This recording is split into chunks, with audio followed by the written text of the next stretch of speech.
And now I have the distinct pleasure, which repeats a pleasure I've had many times in the last few years, of introducing a man who we first met at the Chicago International Space Development Conference, and who came on to dazzle the space world with one brilliant concept after another, who became a member of the board of directors and a former chairman of the executive committee of the National Space Society, is currently our senior vice president, a man who is 35 to 70 million miles ahead of most of us, Bob Zubrin.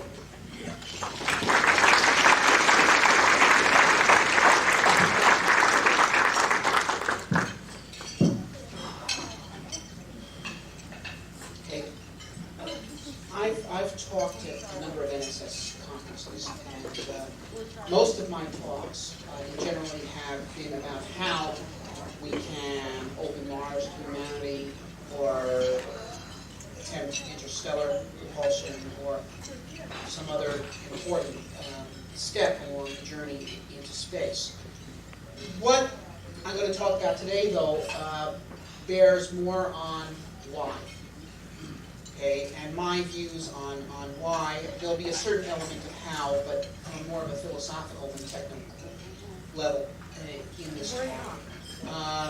I think much of what I'm saying, many people here might find themselves in agreement with. I think some of what I'm going to say, people are going to find quite controversial or bothersome. But nevertheless, I'm going to say it as I see it. And I might add that, I think this understanding of why it is important that humanity take this step is fundamental to our mission. That is, in other words, in order to be able to convince others, really fundamentally what it's all about is why. And you may have other reasons for why, and I don't discount them, but these are my reasons for why. And if you find them compelling, you can add them to your own and perhaps help spread the vision a bit more. I have recently written a book called, my first book was Case of Mars, which is basically Mars Direct, how we can sell Mars. This more recent book, which is just out, Entering Space, is basically about why and what it means in the broader scheme of things of human history for humanity to become a spacefaring civilization. And I'm going to be doing a signing of this book, by the way, this afternoon from 2 to 3:30 at the Mars Society table. So if you want to get the full dose here after the talk, or sometime this afternoon between 2 and 3:30, come by the table. You buy them, I'll sign them. It's a win-win situation.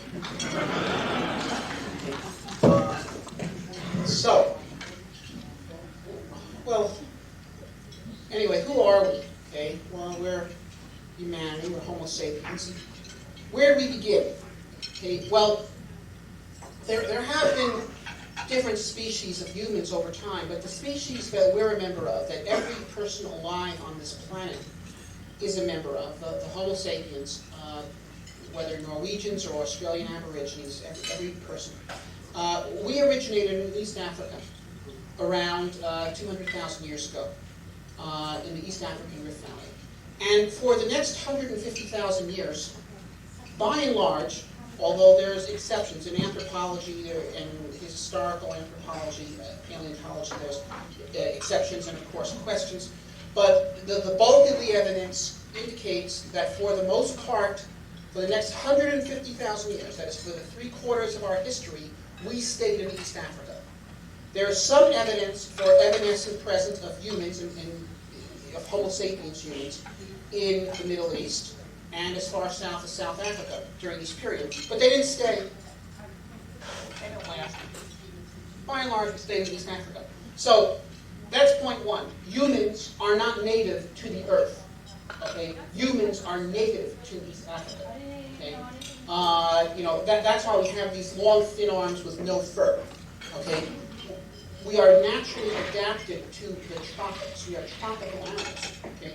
Now, but then, for some reason, around 50,000 years ago, small groups of people started migrating out of our natural habitat in East Africa, up into Central Europe and into Asia. right into the teeth of the Ice Age. Okay? And all of a sudden, people found themselves in a very alien and difficult environment. They found themselves in a place where you could not conveniently find food all year round, where food during the winter had to be obtained either by fishing, which is an extremely elaborate art, ice fishing, or big game hunting, which is very complex, and if you're a primitive human, requires superior methods of communication among people to perform effectively, and weapons that can kill at a distance, that is, if you want to follow this profession for any length of time. And you need, of course, clothing, and you need housing, and clothing means sewing, and housing either had to be built or else won from 3,000-pound cave bears or stocky, very well-muscled Neanderthals, better adapted to life in the cold. Okay, so all of a sudden, 50,000 years ago, okay, well, let me preface, for the 150,000 years that humans stayed in East Africa, the human toolkit did not change, by and large. Okay, once again, there's some evidence for local evanescent changes in the toolkit, which, however, go away. They don't stick. Okay? For 150,000 years, 50 times the length of history that separates us today from Homer, okay, or Moses, the human toolkit did not change. That's an incredible period of stagnation. Okay? Now, the reason why it didn't change, I think, is pretty clear. It didn't have to change. We stayed where we belonged. We were well adapted to the conditions, and there was no need for change, or no perceived need for change, and it didn't change. But all of a sudden, 50,000 years ago, in Europe and Asia, in this new and alien environment, the human toolkit starts to change rapidly and radically. Okay, you find fishing kits and sewing kits and chiseled spear points that are clearly designed for spears that are to be thrown, and you find art for the first time. Beautiful, complex, very intellectual, sensitive cave art. There's nothing primitive about this art. Okay, it shows high intelligence in any respect that one might define. And so, I mean, you know, and art, of course, what art is symbolic communication through images.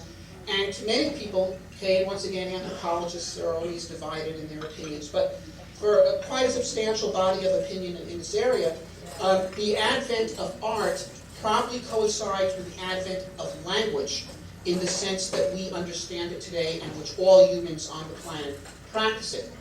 Symbolic communication in words, not just warning cries or something of that sort. And of course, with language comes verbal culture, comes stories, poems, songs, mythology, therefore religion, comes the ability to take technologies and transport them in the form of words. In other words, almost all the benefits that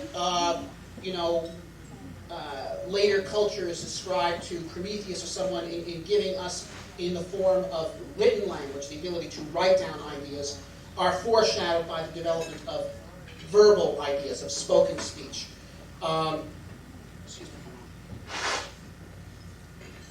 So,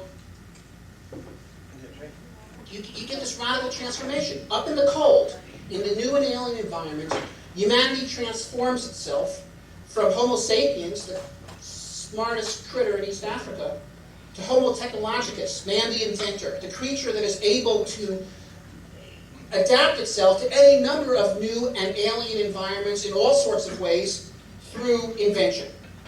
And on the basis of that change in style of existence, of being able to constantly come up with new technological expedients, humanity conquered a series of differing alien environments and dealt not only with the temperate zone in Europe and Asia, but then the Arctic, and also invented boats, allowing it to cross bodies of water, and we developed means for living in deserts and jungles and anywhere else that people can live. And For the next 50,000 years, we proceeded to populate the globe up to about 1,000 years ago with the settlement of Polynesians. Humanity achieved global extent. But not only that, within the past 500 years, we've taken this global species and turned it into a global civilization by linking it together. First with the development of competent global reach sailing ships, and later on with submarine telegraph cables, and then, steamships, and telephones, and radio, and aeroplanes, and satellites, and the internet, and all the rest. And so we've linked this thing together in the past 500 years into a communicating, collectively thinking whole, and it's been linked together politically with the organization of real nation states covering almost the entire settled area of the globe.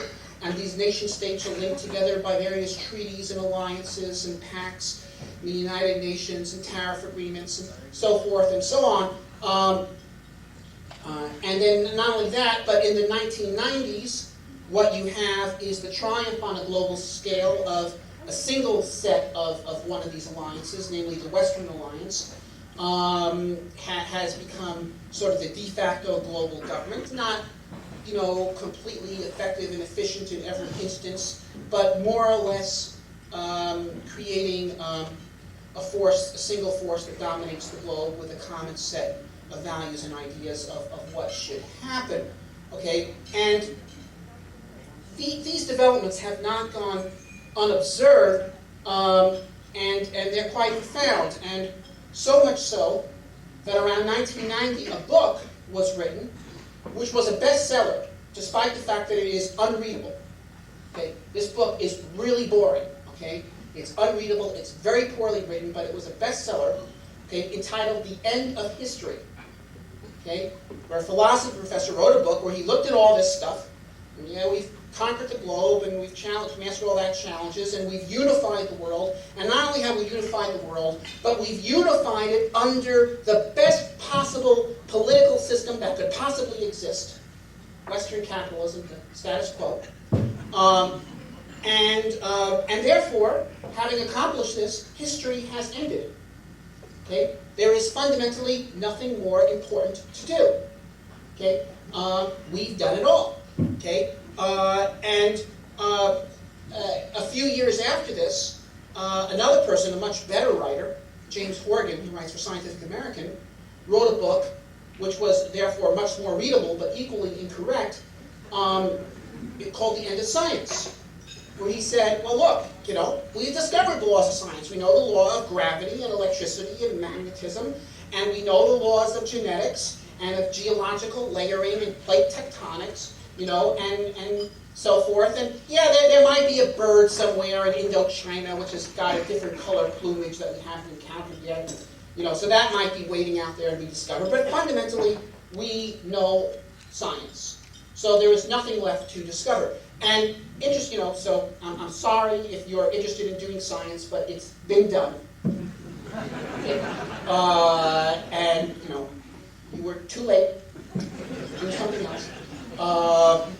And actually, Horgan went and interviewed Fukuyama. And he said, Fuk, what do you think of these people who disagree with your contention, or cannot accept your proof that we have reached the end of history? And Fukuyama said, and I quote, "They must be a bunch of space travel buffs."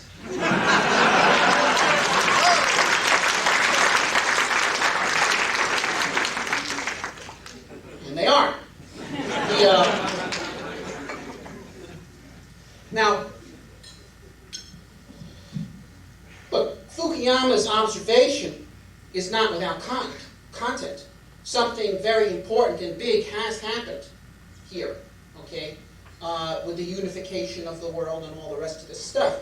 A milestone has been reached, okay, and, exactly when you define fully reach this milestone is a little unclear, but we're more or less converging on a very important milestone. But I think it's fundamentally wrong, or needs to be made wrong. Okay, Well, he's fundamentally wrong. We have not necessarily reached the end of history. What we have reached is the end of the first phase of human history. And what that phase is, to borrow and perhaps mutate a bit a term from the Russian space visionary Kardashev, is the achievement of a Type 1 civilization. A Type 1 civilization, this is a schema that Kardashev originated, and I've changed it a bit to I think, make more workable. But in this scheme, a Type 1 civilization is a civilization that has achieved mastery of the resources of its planet. A Type 2 civilization would be one that has gained control of the resources of its solar system. And a Type 3 civilization would be one that had gained access to the resources of its galaxy. And the Kardashev originated these terms in conjunction with SETI work and how one might classify civilizations that we could detect out in space. But I think, and his terms were slightly different than those I've just used, but that gives you the idea. And basically, I think that what we've done here, okay, is in the past 50,000 years of history, since the trek out of Africa, has been the history of the transformation of humanity from an East African biological curiosity into a Type 1 global civilization. And the point then is that then the end of human history, or is it then the launching point of the next phase in human history, which is our quest to become a Type 2 civilization, something as grander and more diverse and wonderful than a Type 1 civilization, is compared to our original state as a collection of tribes in the Kenyan Rift Valley. So, in other words, the basic question here is, are we living at the end of history, or are we living essentially at the beginning of history? Is humanity young, or is it old? Okay. Now, you need to understand this. The end of history does not mean the end of existence. Okay? And there have been many civilizations in the past that did essentially reach the end of their history long before they ceased to exist. Okay? Probably the most pathological example is ancient Egypt, which continued to exist for thousands of years after essentially it had reached the end of its history. Okay? And then for 1,000 or more years after that time, people continued to exist there, participating in that civilization, reliving, for all intents and purposes, the lives of their ancestors, of their grandparents, of their great-grandparents, reenacting a script already written. Okay? Now, such civilizations are fundamentally unhappy affairs, okay? Because they lack one of the most important aspects of human freedom. That is, they may be tyrannical societies, or they may be societies that allow you to run naked down the street at midnight, okay?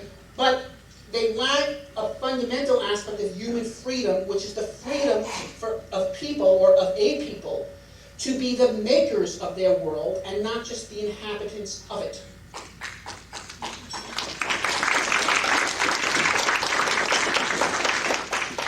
Okay.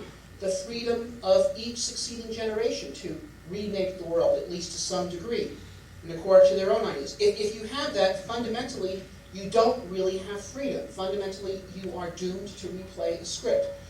And the Egyptian example is perhaps one of the most obvious. To a lesser extent, Oriental civilization, or the Roman Empire, after it reached its zenith and began to stagnate, also represent aspects of such things. So it would be tragic if, in fact, we had reached the end of history. It would be a terrible thing. It would be very, very bad.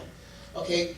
It would mean there's be nothing left to do. And if there's nothing left to do, there is no reason for humans to develop their creative powers. There's no reason for a society which reached the end of its history to produce heroes, because there is nothing heroic left to be done. Okay? And that's why such societies become decadent, because there is no reason for the youth to develop their powers. There is no challenge. Okay? Youth needs challenge just as society needs challenge. A society that reached the end of history has said there is no more challenges. Okay? Okay? It's the issue of whether a society is old or whether it is young. You know, I think we've all in our lives had the pleasure of meeting certain people who might be 80 years old, but we're still out there exploring the world, learning new things, new languages, etc., curious about all things. Okay, these people are still young. Okay, they still have a future, however long it might be. And I think we've all had the distressing experience of meeting people who might be 16 or 17 years old who believe they've seen everything, done everything, but there is nothing interesting left in the world. They're old. They're burned out. They're gone. Okay? So it's a question of which kind of civilization. Okay? It's not so much a question of how long chronologically it's been around. It's a question of what is its self-definition. So therefore, the question of whether we've reached the end of history or are right now on the launching point of really the next phase and a much grander and more glorious and wonderful phase of human history, the beginning of our career as a Type 2 civilization, is really defines our entire existence. And thus, getting society to embrace that challenge is the most important thing for the sanity of the society and for its future and for defining what kind of society we're going to and civilization we're going to have in the future. The embracement of the challenge of entering space is thus the most important social question facing humanity at this time. Okay? It determines our entire social future. Okay? The people who say we must deal with social needs should be most concerned about this. Okay? Because that's what it's about. It's not about smoke and fire and making interesting rockets. Okay? Or allowing a few scientists to get some neat publications in the Journal of Geophysical Research. Okay? From their probes that went to the asteroid. Okay? It's about our whole self-definition of society. The launching of our career as a space-faring civilization. Now, how is this going to be done? There are some people who say that it will be done by the invisible hand. Free enterprise, supply and demand, commerce, okay, the profit motive. That this is what will lead humanity into space. Now, it is certainly the case that if the invisible hand is very strong, I am not denying the power of the invisible hand at all. If the invisible hand wants something to happen, it will happen. It's like gravity, water flowing downhill. If money can be made doing something, it will simply happen. Okay? And nothing further needs to be said, literally, at that point. Okay? However, there are many things in history that happen despite the fact that the invisible hand is not there to make it happen. Okay. Now, I think, and I'm sorry I have to say this, that at this point in history, the invisible hand by itself will not get us into space. If that were to happen, I mean, if it were the case that it could, it would already have done so. And it would be massively apparently doing so right now before our eyes, and it's not happening. The fact of the matter is that if you want to make money, if that is your interest, okay, there are other things to do than invest in new single-stage orbit or reusable rocket ships or things like this. You're much more likely to make money investing in a company that sells flowers on the internet. Okay, the investment, the return time is much shorter. The investment is smaller. You don't have to worry about rockets blowing up on the pad or a change in regulations wiping out the possibility it could lie. There's all sorts of things. The fact of the matter is that, okay, if you are fundamentally interested in making money, okay, if you don't care about anything else, you do not at this point invest in opening the space frontier. There is some private money that is going into space ventures, but fundamentally it's going from people who themselves are committed to the space ideal and happen to have some money to throw around that they're willing to play with in these areas.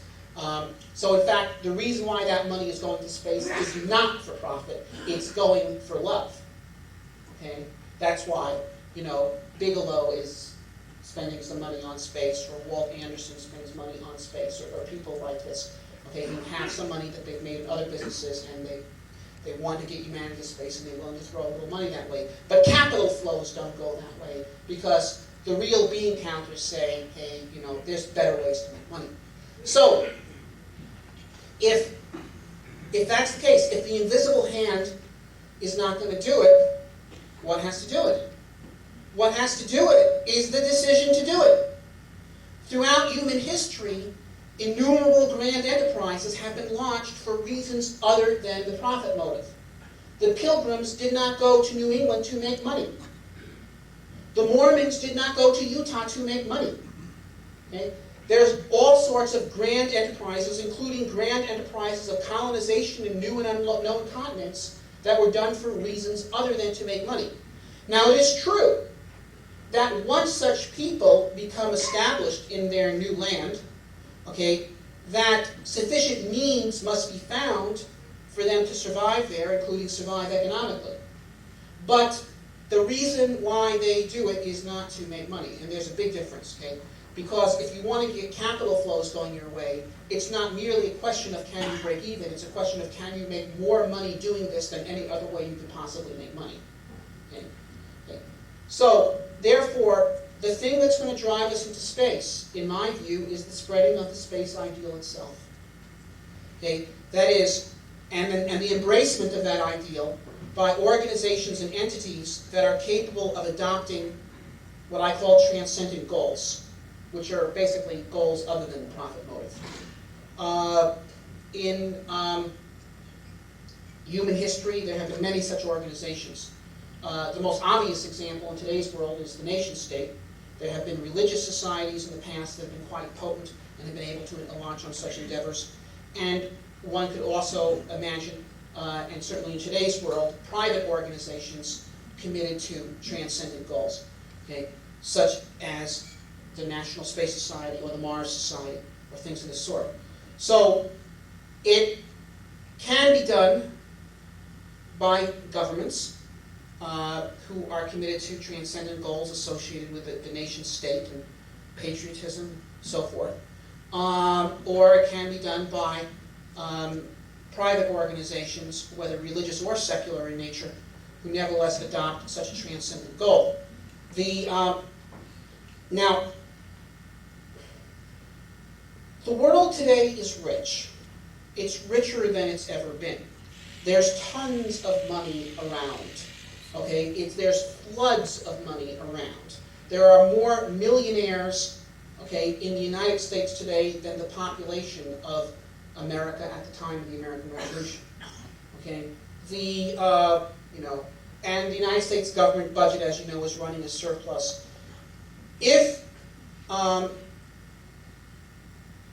So the idea of a government-led initiative into space is entirely possible. It has the means.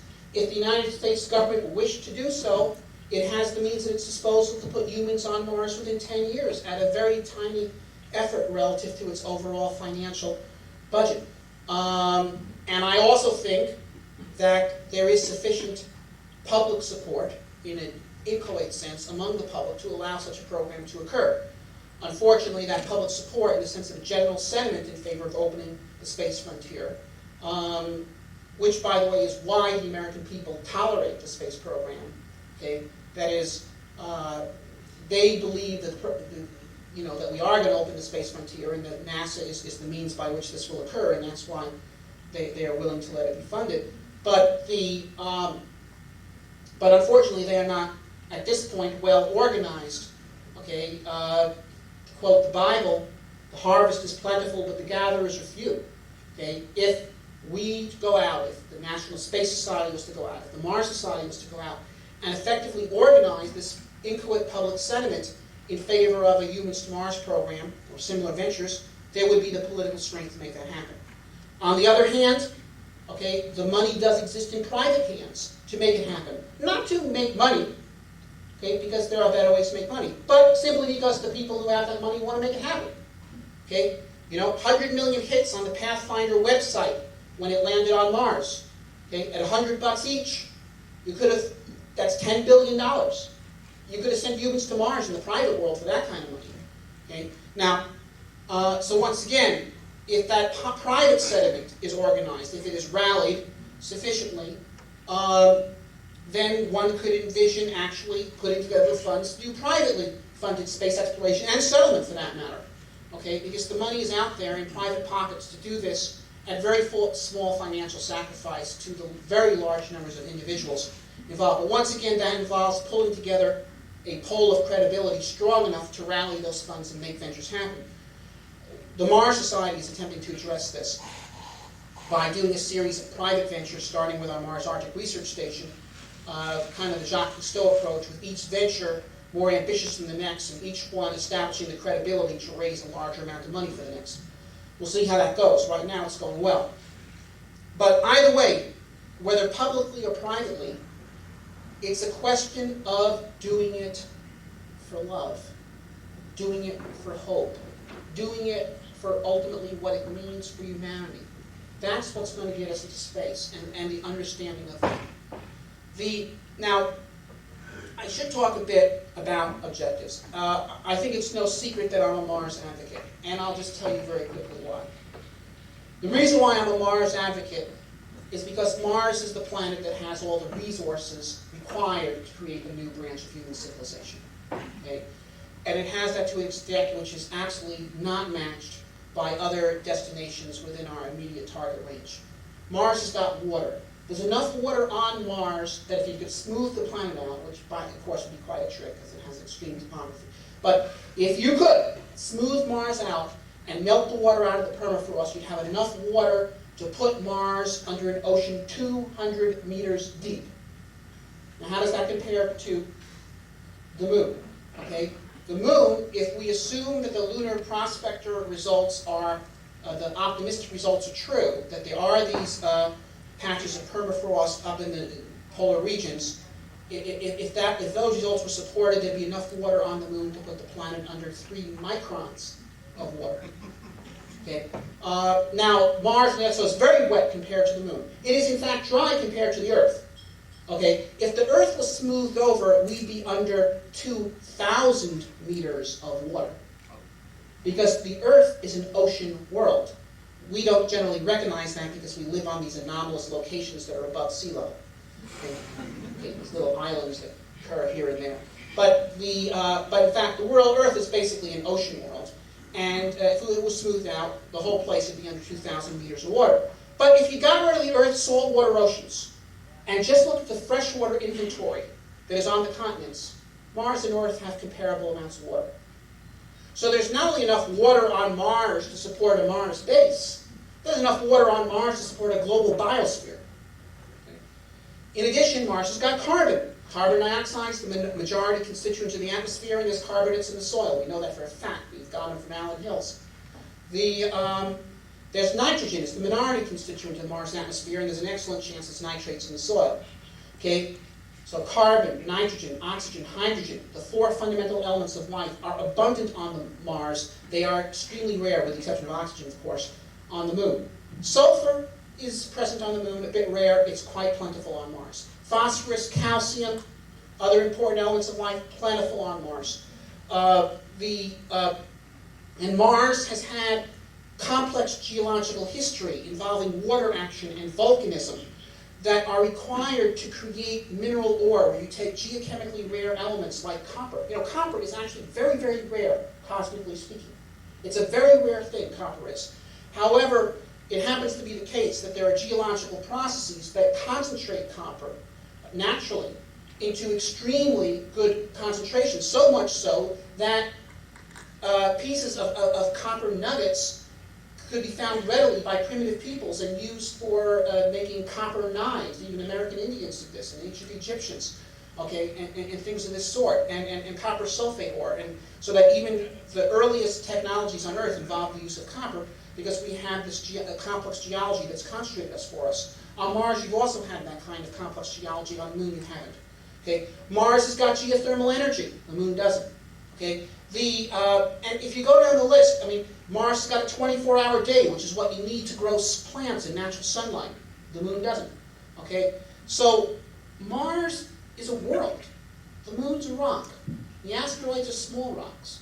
And so, if we understand that our fundamental objective of going into space is to create a new branch of human civilization, that is the place to go. In the coming age of exploration, if we were to compare it to the last great age of exploration, of the European global reconnaissance, okay, Mars compares to the moon as North America compares to Greenland. Okay, Greenland was closer to Europe. Europeans got there first. But it was fundamentally a barren place, not really a place where you could create a true and vibrant branch of civilization. Okay? Whereas you could in North America. Okay? And I think Mars and the moon have the same relationship. And thus we must make it our target. And should make it our target. Okay? And make it our target for the very near term. This is a time of grand opportunity. Okay? We have the technology today to go to Mars. I mean, we don't have the individual pieces of hardware for the most part. And there's certain outside technical questions or scientific questions. But if you look at the problem as a whole, it's extremely safe to say that we are much better prepared today to send humans to Mars than we were to send humans to the moon in 1961 when Kennedy started the moon program. And that if we had a national commitment to do so, we could be on Mars in a decade, just as we were on the moon in 8 years after Kennedy's first speech committing us in that direction. Okay? And we have 3 times the gross national product in real terms that they did. And we have no global, terrifying military opponent who commands our resources in the sense that they did. And our social problems today, while still existing, do not compare to those of the 1960s. From a material point of view, we're ready. We are far ready than we were then. We are far more ready to launch a great age of exploration today than we were then, or that any civilization has ever been in human history. And so that if we do not embrace this challenge, what it really means is that we've become less than the people who got us to where we are today.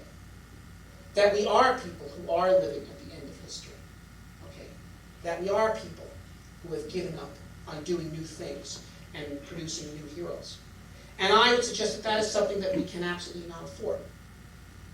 And if we do go to Mars, well, okay. Look, if we continue to grow, what does it mean? Well, let's look back. We're around here at sort of the turn of the century, turn of the millennium, or the last new year, next new year. Look back at the past 100 years, how far we've gone. Look back at the past 1,000 years, how far we've gone. Okay? Is there anyone who believes that if we continue to grow, that 100 years from now, there won't be a new branch of human civilization on Mars, and in numbers of other locations in the solar system? And in 1,000 years, look how far we've gone in 1,000 years, there won't be hundreds of new branches of human civilization adorning planets orbiting hundreds of stars in this region of the galaxy. Okay? Hundreds, perhaps thousands, okay, of new civilizations on new planets of all types, of incredible diversity. Hundreds of new languages that we've yet to hear. Okay? Hundreds of new sets of customs, of new ideas of human social organization. Hundreds of new centers of creativity in the arts and invention and technology. Okay? Something that is producing a phenomena on an interstellar scale as vastly more complex and colorful and wonderful, okay, than, as I said, as current human global civilization is compared to our origin in a collection of East African tribes. Okay? And then, well, what does this mean? Well, let's look at this in the sense of evolution. Okay? Evolution. You know, evolutionists, Darwinists, okay?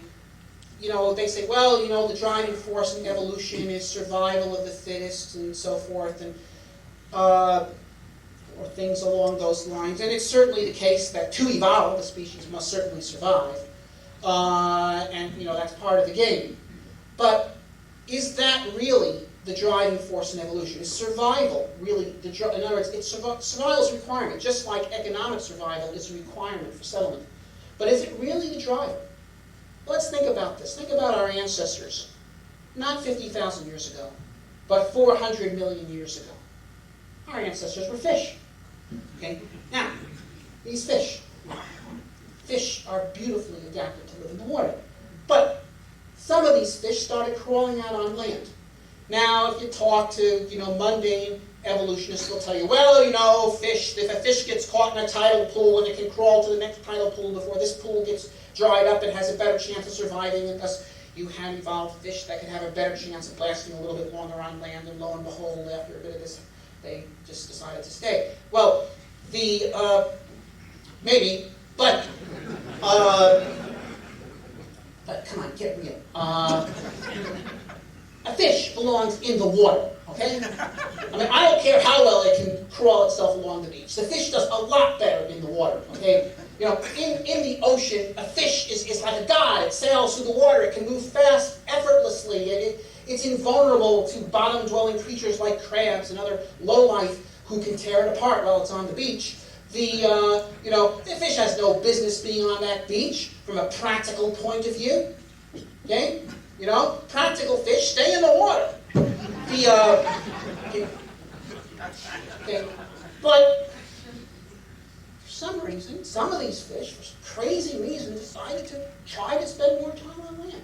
Hey, let's see what we can do with this. And lo and behold, on land it's possible, to develop heated bodies that can raise your metabolism and therefore brain development.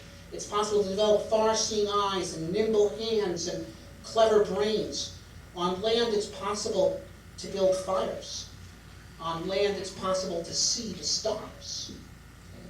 And so, look, most of the fish stayed in the water. They're still there, okay? They're still doing fine in the ocean. But the ones that really contributed to the future were not those that decided to swim endlessly in the wakes of their ancestors, okay? But rather those who chose to take a chance to try something new, to open up new and absolutely unforeseen possibilities for future development. And so it is with human history.